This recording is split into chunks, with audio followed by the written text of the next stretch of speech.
মহান বিজয় দিবস উদযাপনে সোমবার সূর্যোদয়ের সাথে সাথে রাষ্ট্রপতি, অন্তর্বর্তী সরকারের প্রধান উপদেষ্টা, বিভিন্ন মন্ত্রণালয়ের উপদেষ্টা, কূটনৈতিক সহ যোদ্ধাহত মুক্তিযোদ্ধারা জাতীয় স্মৃতিসৌধে শ্রদ্ধা নিবেদন করেন।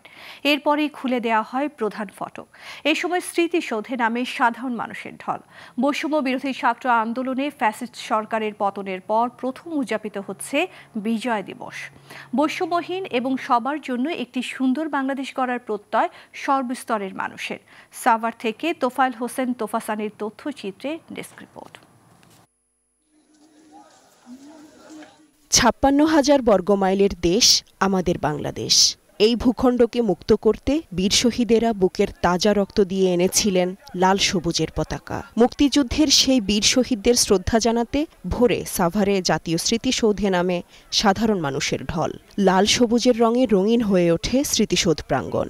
৭১ মুক্তিযুদ্ধের মাধ্যমে বীর মুক্তিযোদ্ধারা তাদের প্রাণের বিনিময়ে আমাদেরকে স্বাধীনতা দিয়েছেন, আমরা সেটা ভোগ করছি। আমি চাই এই স্বাধীনতা যেন যথার্থ অর্থে মুক্তিযুদ্ধের চেতনা নিয়ে যেভাবে এসেছিল সেইভাবে সকলে ভোগ করতে পারে। দীর্ঘ ১৭ বছরের পরে আমরা এইখানে একটা শ্বাসরুদ্ধ পরিবেশের মাধ্যমে, আমি অসুস্থ মানুষ, তারপর আমি এখানে এসেছি যে স্বাধীনতা যাতে আমরা ভোগ করতে পারি। দেশে অনেক উচ্ছৃঙ্খল চলতেছে, আর এই স্বাধীনতা দিবসে আমি এটাই চাই, দেশে শান্তি ফিরে আসুক। আমরা চাই যে আমাদের যা থাকুক আমরা যেন এটা মূল্যায়ন নিয়ে চলতে পারি।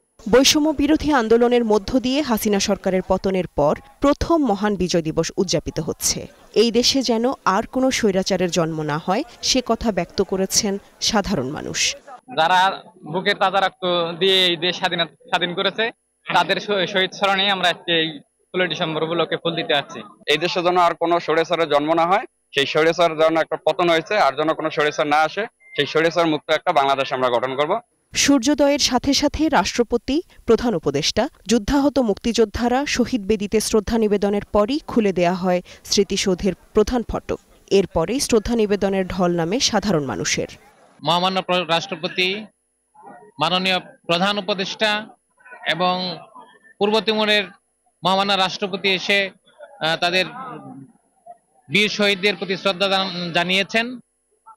তারপর থেকেই আমাদের এখানে সর্বস্তরের জনগণের জন্য উন্মুক্ত করে দেওয়া হয়েছে। সর্বস্তরের জনগণ এখন জাতির শ্রেষ্ঠ সন্তানদের প্রতি শ্রদ্ধা নিবেদন করছেন। আগামী দিনে জাতি, ধর্ম, বর্ণ নির্বিশেষে বৈষম্যহীন একটি বাংলাদেশে সাধারণ মানুষ তাদের অধিকার ফিরে পাবে। প্রকৃত স্বাধীনতা ছড়িয়ে পড়বে বাংলার ঘরে ঘরে, এমনটাই প্রত্যাশা সবার। Global television news desk.